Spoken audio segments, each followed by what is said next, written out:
Long before Columbus ever set foot in the Americas, before Vasco da Gama rounded Africa, and long before Magellan's cruise circled the globe, history had already witnessed a maritime giant. His name was Zheng He. In the early 15th century, China's Ming Dynasty was at the peak of its power. And from this dynasty came one of the most ambitious naval projects ever conceived. At the helm was a man whose journey began not in privilege, but in conflict. Born a Muslim boy in a remote province, he was captured as a child and brought to the imperial court. Through sheer intelligence, loyalty, and tactical brilliance, he rose through the ranks, earning the trust of the powerful Yongle emperor.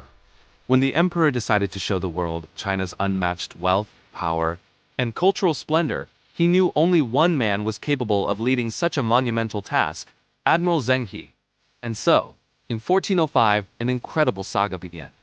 From the shipyards of Nanjing, a fleet of over 300 ships set sail. This wasn't just a collection of boats. It was a floating city of nearly 28,000 men. The flagships, the legendary treasure ships, were said to be over 400 feet long, colossal, multi-decked giants that dwarfed the European ships that would follow decades later. They were packed with silk, porcelain, and gold, not for plunder, but for diplomacy and trade. This first voyage took them through Southeast Asia and into the vast Indian Ocean. They didn't just sail, they projected power. Pirates who plagued the trade routes were swiftly crushed. Local disputes were settled. Wherever Zheng He's massive fleet appeared, it left rulers in absolute awe of Ming China's might. This was just the beginning. 6 more epic voyages followed over the next 3 decades. Zheng He's fleet reached India, the Arabian Peninsula, and even the shores of Africa. In the Middle East, his Muslim sailors made pilgrimages to Mecca, bridging the gap between faith and empire. But it was in Africa, along the Swahili coast, that one of the most incredible exchanges took place. Among the tributes brought back to the Chinese port was something truly extraordinary: a giraffe.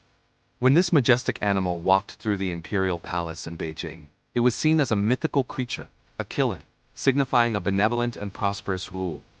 Imagine that an African giraffe in China, decades before European explorers even dreamed of such global connections.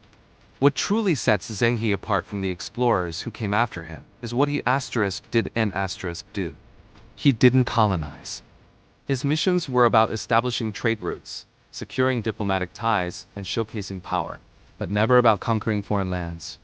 For nearly 30 years, the Indian Ocean was essentially a Chinese highway of commerce, managed through a stunning display of soft power.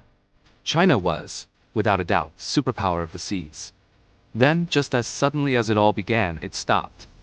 After the Yongle emperor's death, the political winds in China shifted. New court officials argued the voyages were a colossal waste of money. They saw threats closer to home on the northern borders. The great fleets were dismantled, shipbuilding was restricted, and many records of these incredible journeys were lost or destroyed. China turned inward, closing itself off from the world it had so brilliantly connected.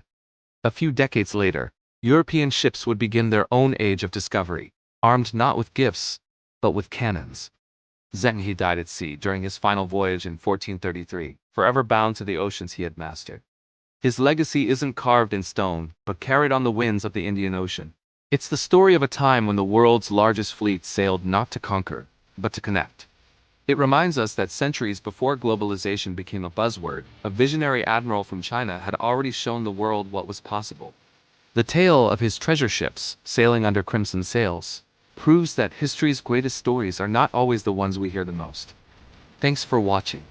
If you found this journey into the past as fascinating as I did, don't forget to like, subscribe, and hit that notification bell for more hidden histories.